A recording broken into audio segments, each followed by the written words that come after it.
नमस्कार दोस्तों। जैसा कि आप जानते हैं कि बदलाव प्रकृति का नियम है और उस बदलाव के साथ अगर इंसान अपने आप को जिसने नहीं बदला तो जीवन में बहुत पीछे वो रह जाएगा। तो बदलते हुए वक्त के साथ वक्त का कार्य है बदलना, ये प्राकृतिक रूल भी है। और उस जो व्यक्ति बदलाव के साथ अपने आप को बदल लेता है उसका भाग्य उसके साथ धर्म, कर्म, ख्याति, धन, ऐश्वर्य, सुख सब कुछ मिलता रहता है। तो बदलाव के साथ अगर आप अपने आप को बदलने की क्षमता रखते हैं तो आइए आज जानते हैं आपकी हथेली में कि क्या आप बदलाव करने के कितने करीब हैं और कितना आप डिफेंसिव गेम खेलते हैं और कितना कैलकुलेटेड रिस्क ले सकते हैं जीवन में, सो दैट आपको इनकम, आपका ख्याति, मान मर्यादा, पद प्रतिष्ठा, ये सब पाने के लिए आपको जीवन में आसानी हो जाती। देखिए, आप जानते हैं बहुत से चीजों को। देखिए, जो लोग अपने बिजनेस में समय के अनुसार बदलाव करते हैं वही लोग ऊंचाइयों को छुआ है। जैसा कुछ लोग क्या करते, देखिए किसी एक वक्त था, जब मैं एग्जाम्पल के लिए आपको बता रहा हूं कि पीसीओ होता था, जब फोन नहीं होते थे। समय आया, हाथ में आपके सबके मोबाइल आ गया, पीसीओ आपसे रिलेटेड हो गया, राइट। और आप कुछ लोग ये जानते हैं, उनका दिमाग समय के साथ चलता रहता है कि इधर से हाईवे निकल रहा है, इधर से एयरपोर्ट जा रहा है, तो 20 साल बाद फॉर एग्जांपल अयोध्या का मंदिर जिस दिन और डिसीजन आया कि यहां पर मंदिर बनेगा, वहां पर कुछ लोग देखिए वो जमीन फटाफट ज्यादा ले लिए, वो कई गुना मैनी फोल्ड इंक्रीज हो गए। क्यों? देखिए ये सब कैसे होता, क्या सारे आदमी पैसा रहते हुए रिस्क नहीं ले सकते हैं। कैलकुलेटेड रिस्क लेने की क्षमता जिस व्यक्ति के अंदर होती है, व्यवसाय ही नहीं हर फील्ड में वो ऊंचाइयों को छूता है। मैं अब एस्ट्रोलॉजी के पॉइंट ऑफ व्यू में आता हूं और आपको दिखाता हूं कि आपके कौन से ग्रह नक्षत्र इस बदलाव के कारण हैं और इस बदलाव के कारण आप उन ऊंचाइयों को छू सकते हैं सफलता में। As far as money, in terms of money is concern, आपके सोशल, पॉलिटिकल, इकोनॉमिकल, आपका इमेज, आपका मान मर्यादा, ये सब कैसे बढ़ता रहता है। देखिए इस हथेली को, देखिए जो आपने ये त्रिशूलनुमा जो भाग की रेखा, जो जीवन की रेखा, भाग की रेखा पर जा रही, जीवन की रेखा से निकलकर विक्टर का साइन बनाकर बुद्ध पर्वत की तरफ जा रही है। जीवन की रेखा से दो रेखा निकल गई, दो भागों में बट गई। ये जो है इसको कहते हैं बिजनेस की लाइन, व्यवसाय की रेखा।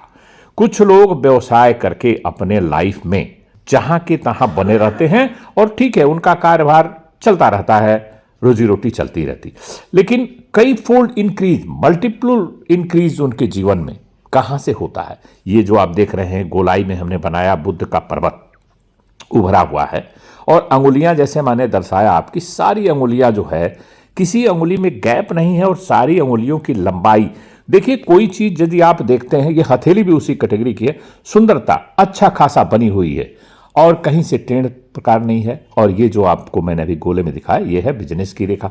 तो कोई चीज अच्छा दिखने का मतलब सिर्फ उसका अच्छा दिखना नहीं होता, उसके पीछे बहुत सारी अच्छाइयां, रहस्यमयी गुण छिपे होते हैं। तो ये यदि रेखा इस तरह की है और जो है आपकी आगे चल के देखिए, वन इज गोइंग टूवर्ड्स आपका बुध पर्वत मरकरी, और दूसरा ये जो जा रहा है आपका सूर्य की तरफ जा रहा है, लेकिन शुरू से एक से निकल करके दो हिस्सों में बंट रहा है। ये दर्शाता है कि ऐसा व्यक्ति अपने जीवन में छोटे बिजनेस से लेकर के कैलकुलेटेड रिस्क लेगा और आने वाली होने वाली घटनाओं को भांप करके और बिजनेस को उसी हिसाब से डाइवर्सिफाई करके सफलता प्राप्त करेगा अवश्य। दूसरी चीज देखिए, अंगूठा इस बात को दर्शाता है सीधा सीधा कि स्ट्रांग विल पावर रहेगा, फर्म डिटर्मिनेशन रहेगा और हाई डिग्री ऑफ पेशेंस रहेगा। रातों रात करोड़पति बनने के लिए ऐसे लोग नहीं सोचते हैं, लेकिन यस सोचते हैं, टाइम के साथ चलते हैं, परिवर्तन के नियमों का पालन करते हैं और उसी के साथ अपनी हार्ड वर्क, एफर्ट्स लगाते समय ये नहीं सोचते कि आज मैंने इतना मेहनत कर दिया, फल हमें तुरंत कल मिल जाए। नहीं, फल पाना आपके हाथ में है नहीं, लेकिन कर्म करना हर व्यक्ति के हाथ में होता है। देखिए इस दुनिया में ऐसा नहीं कोई व्यक्ति जो कर्म करता है और फल की इच्छा नहीं करता, नहीं, निगेटिव गीता में लिखा हुआ है, मैं उसका एक्सप्लेन कर देता हूं। हर व्यक्ति जो है कर्म करता है, तो जब तक वो कर्म करता है, आप किसी कार्य को फॉर एग्जांपल स्टार्ट करते, एक विद्यार्थी है, स्टूडेंट है, वो खूब मेहनत कर रहा है, वो चाहता है मेरा 100 नंबर से 95 नंबर आए, out of 100 95 I should get. तो 95 he should get out of 100, तो उसके लिए कड़ी मेहनत करनी पड़ेगी। और फल की इच्छा करना है कि हमें 100 में 95 लाना है, तो कड़ी मेहनत उसको करना पड़ेगा, और वो करता है। लेकिन जब उसका एग्जाम हो गया तब तक वो सोचेगा हाँ मुझे फल की प्राप्ति 200%, ये सब लोग सोचते हैं। तो जब वो जो कर्म उसके हाथ से निकल गया, तब वो फल की इच्छा नहीं करना है, जो आपने लिखा उसका फल मिलेगा, रिजल्ट आएगा तो पता चलेगा। तो तब वहां से 2 पार्ट हो जाता है। इसलिए गीता को समझना इतना आसान नहीं है। तो जब आपके हाथ से कर्म निकल गया तो उसके बाद वो फल जो है ईश्वर के हाथ में। देखिए, मैं दोबारा इस एक रहस्यमयी चीज को बताता हूं। बहुत से लोग बहुत सारी हथेली में सब कुछ ठीक है, ग्रह नक्षत्र ठीक है, जैसी मैं रेखाओं बता रहा हूं सब पॉजिटिव है, फिर भी सफलता उनको उतना नहीं मिलती है जितना वो परिश्रम किए। वहां क्या चीज है? वही चीज है ऊपर वाले के कंट्रोल में है, जो आपके वश में नहीं है। वह एक रहस्यमयी चीज है, उसको आप भाग्य कह लो, आप कैसे भी कह लो, या आपके कार्य में कुछ आपने देखा होगा, आपने कार्य बहुत अच्छी तरह से किया, कभी कभी सफलता आपको बहुत आसानी से मिल जाती है, आपने कम मेहनत पर भी मिल जाती है। वो भी क्या है? वो भी तो भाग्य की एक दशा ही है। आप किसी भी तरह से उसको एक्सप्लेन कर लो। मैं आप as far as this thing is concern, तो मैं पामिस्ट्री में इसको लिमिटेड करता हूं कि ऐसी जो रेखाएं हैं, आपने देखा जो चंद्र पर्वत पर, ऐसे लोग मन से ना गंभीर रहते हैं, कभी भी मन उतावला नहीं हो जाता कि इसको देख के ये कर लो, इसको देख के उस कर लो। वो तो firm determination, strong will power and high degree of patience रखते हुए अपने बिजनेस में बदलाव करते हैं। और देखिए, जैसा मैंने बताया कि बहुत सारे लोगों को मालूम है बहुत सारी चीजें, लेकिन जो कैलकुलेटेड रिस्क लेने की क्षमता वही रखता है जिसका बुद्ध का पर्वत सही रहता है।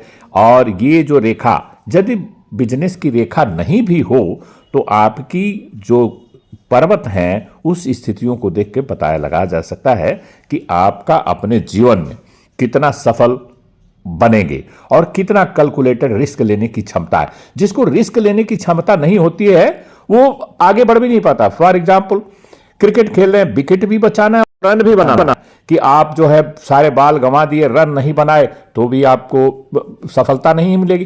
तो आपको रन बनाना है विकेट बचा करके, तब जो है सफलता मिलेगी। तो यहां आपको बिजनेस में, नौकरी में, या जो भी आप करते हैं अपनी रोजी रोटी के लिए, जो भी पॉलिटिकल फील्ड कहीं भी काम करते हैं, तो आपको पहला कार्य यह है कि ऐसी रेखा वाला, जो रेखाएं आपने देख रहे हैं, और ये जो बिजनेस की रेखा है, स्पेशली हम बिजनेस के बारे में इसमें इसको लिया हूं, तो ऐसा लोग व्यवसाय में कड़ी से कड़ी मेहनत करते हैं। और मेहनत करने के बाद वो हर चीज को सोचते हैं कि what is going to happen tomorrow, कल क्या होने वाला है, कल की डिमांड क्या है। आज समोसा बेच करके धन कमाए, फॉर एग्जाम्पल, छोटा से छोटा, आगे चाउमीन एंड बर्गर बिक रहा है, तो अगर वो समोसा ही बनाते रह जाएंगे और चाउमीन और बर्गर का जमाना आ गया है, तो उनको उस हिसाब से वहां पर कार्य करना पड़ेगा। तो अपने लाइफ को, अपने जीवन को, अपने मेहनत को अपने उसमें बदलना पड़ेगा। यदि आप अपनी हथेली हमसे पढ़वाना दिखवाना चाहते हैं तो ये जो लिंक दिया हुआ है, इस लिंक पर जाकर के इंस्टाग्राम में आप हमसे कनेक्ट कर सकते हैं, और मोबाइल नंबर भी दिया हुआ, उससे बात भी कर सकते हैं। व्हाट्सएप पे यदि आप महिला हैं तो बायां हाथ और पुरुष हैं तो दाहिना हाथ का फोटो भेज करके, और हथेली के बारे में ठीक ठीक जानकारी, व्यवसाय के बारे में, नौकरी के बारे में, मैरिज के बारे में, लाइफ का फ्यूचर के बारे में, हर चीज आप जानकारी हमसे हासिल कर सकते हैं। तो मुझे विश्वास है कि वीडियो आपको पसंद आया होगा, इंफॉर्मेटिव, एजुकेटिव लगा होगा। अगले फिर किसी अन्य वीडियो में विशेष जानकारी के साथ आपके सामने उपस्थित होंगे, और आप इस वीडियो को देखिए और कमेंट भी करिए। आपका कमेंट जो है हमें उत्साह देता है अच्छा वीडियो बनाने के लिए। नमस्कार।